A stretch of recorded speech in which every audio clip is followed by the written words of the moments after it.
Inflation is at a 40-year high, and the Federal Reserve is now trying to tighten monetary policy to reduce inflation while avoiding a recession.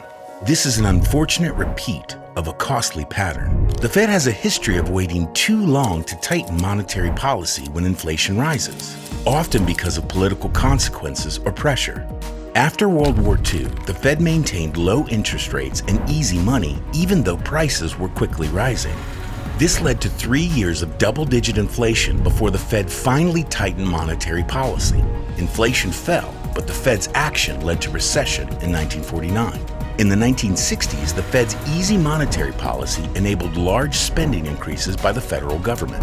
Just like after World War II, these policies led to inflation. And again, the Fed was slow to respond.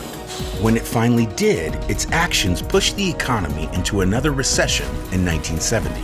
After that recession ended, the Fed was slow to tighten again because it was afraid of unemployment rising and starting another recession.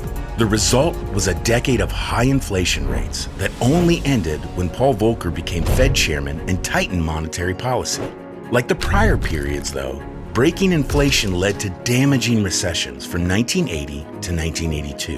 After 1982, the Fed seemed to finally learn its lesson, opting to raise rates and tighten monetary policy sooner rather than later. A 40-year sustained period of moderate inflation and healthy economic performance followed. But then, COVID-19 happened. At the beginning of the pandemic, the Fed loosened the money supply. By 2021, the economy was recovering and inflation was rising, but the Fed didn't move.